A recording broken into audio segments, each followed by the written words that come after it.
German Chancellor Angela Merkel says some British people have illusions about discussing the UK's future ties with the EU at the same time as nailing down the UK's Brexit terms.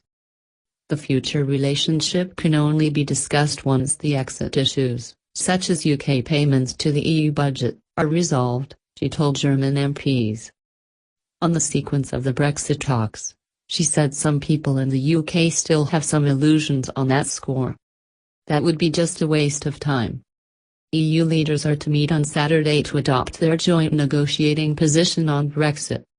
The EU will for sure reach a free trade deal with the UK after Brexit, EU Trade Commissioner Cecilia Malmström said, shortly after Mrs. Merkel spoke. But the German Chancellor insisted that a third country, which is what the UK will be, cannot and will not have the same rights as an EU member state. All 27 EU countries and the EU institutions agree about that, she told the Bundestag, Germany's lower house of parliament.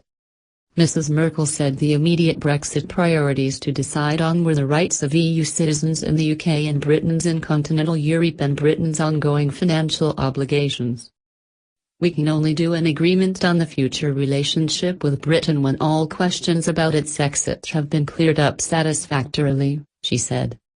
The sooner the UK government is ready for constructive solutions, the sooner we can meet its wish to talk about the future relationship. But first we need to know how the UK government envisages that relationship. It can only be done in that sequence. EU officials estimate that the UK faces a bill of €60 billion, £51 billion, $65 billion, because of EU budget rules. UK politicians have said the government will not pay a sum of that size.